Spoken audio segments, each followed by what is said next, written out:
Okay, so you've got your cameras running, you've set up your broadcast controller, and you hook that up to Game Show, and you're ready to start going downstream. The next thing is to set up all the player tablets. And so the Nexus 7 tablet is running Android. It's pretty stock, not like the cameras that have custom Android. This is stock Android. There's one for each player, so it's a 9-ring game. There's 9 tablets, and this is the application that runs the player control.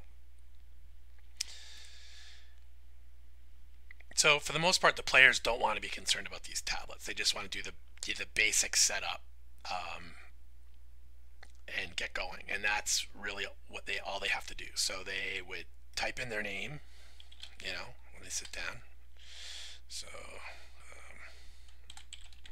type in their name, and then they would go over to the stack size. So let's say they're unbagging for the day, and they've got I don't know 92,000 in chips, right? So they would 920,000 in chips. So they would dial in their chip stack, type in their name, dial in their chip stacks, and hit register, and that's it. Now, because this emulator isn't hooked up to server properly, this would, once you've registered it then it goes to unregistered, and then that's really all they have to do. But they do have an option to set an avatar photo, and this is the camera here, so they could put their face in front and take a picture of their face. They could take a picture of another selfie, or a picture of a picture, or another object, or whatever. And then when they're happy with what they have, they say take photo, and it's snapped. And they can do that anytime. So and as long as so these two things aren't connected, so they can put their name in, dial their stack, and hit register, and then update their avatar later. They don't have an avatar. They'll have the default avatar for them. And from a player's perspective, that's really it. And once they're registered, these little check marks here are indicators that the cards have been identified. So in Hold'em, two cards, card 1, card 2. So if there's no cards there, these check boxes would be gone. The absolute instant that a card is read, these check marks show up. So that gives the player instant feedback and really helps sort of flow of the game, so that players know immediately whether their cards are being picked up in part of the system or not. There's also feedback on the dealer, which we'll get into in the other training video. So there's sort of this multifaceted mechanism for knowing that cards are being detected. And when the cards are pulled off of the reader and these check marks go away, it doesn't mean the hand's full. It has no implications on the hand in any way, obviously. It's just a visual indicator.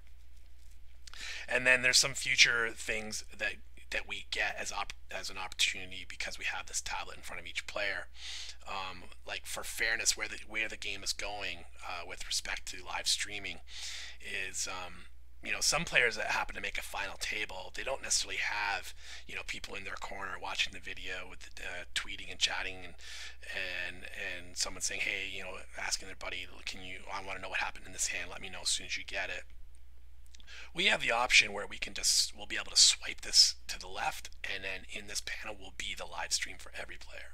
So every player will have a controlled mechanism for which they can see the live stream, and you can start kind of clamping down a little bit on players that are in the table and how they're getting up and on their phones. And I just think I like streaming. I like where the game's going in that regard, but I think for fairness, everyone should have the same opportunity to access the stream.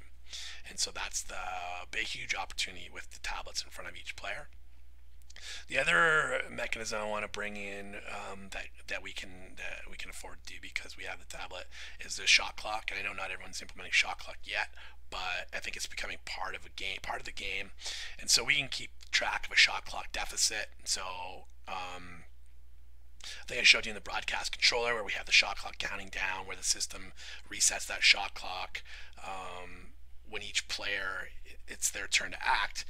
That same mechanism, that same shot clock can get pushed to this tablet, and so they can see the shot clock counting down, and they don't have to do anything. If it goes into a deficit, we just record that deficit, and then the system, we would be able to feed back to the dealer or the tournament director to know when you've hit your threshold, where the player no longer has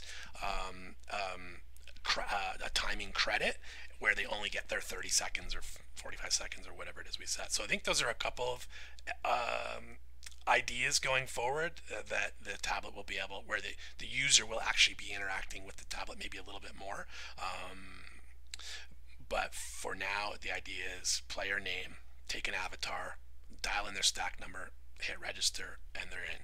And then they get immediate feedback from the cards here. There's one other action I wanted to mention, which is mostly for a cash game situation. Let's say someone got felted and they bought back in, right? So,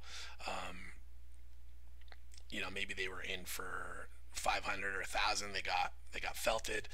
Then what they can do, they're not leaving the game. They're staying in the game. So let's say they buy in for another 1,000. They just dial in 1,000. They hit here, and then they go update stack, and that tells the system this person has bought back in. And then this value here, the stock size value, will get updated as the system takes account of the transactions, the action that's happening in the game. It will push a value up to here for what it thinks the stack value is. And in some situations, again, particularly cash games, when someone gets busted or maybe they top up, the player would have the opportunity right here to just update the system with what they've topped up to. And then in tournament place, sometimes maybe there's a mistype on the dealer, on the play controller.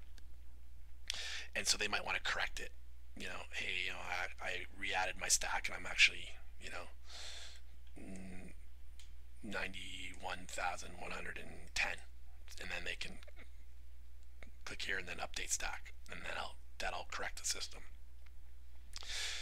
So that's pretty much it as far as like user interaction with the player tablet. It's intended to be very much hands off. And then, like we said, going forward, as players get more comfortable and everyone gets more comfortable with this notion of this tablet in front of them, that we can add things like shot clock and video stream on other pages. But behind this tab here is like some config information that, for the most part, once it's set, it would be set up by us, and then players would never see it, and you only need to kind of really set this once or whenever your server address changes, and we'll tell you what that server address is. But the one key point I want to point out is that each tablet has to be told what seat number it is, and then once that's set, again, it's fixed. So you'd have 9 tablets, each one seated 1 to 9. Then again, we'll put a little label on the back to say, this is tablet for seat 1, and that way you never get them mixed up, and you'll never have to really go back in to set this stuff. But if you needed to, or you got them mixed up, or we swapped in a new tablet, you need to go in and make sure that this configuration is set. But really, that's about it.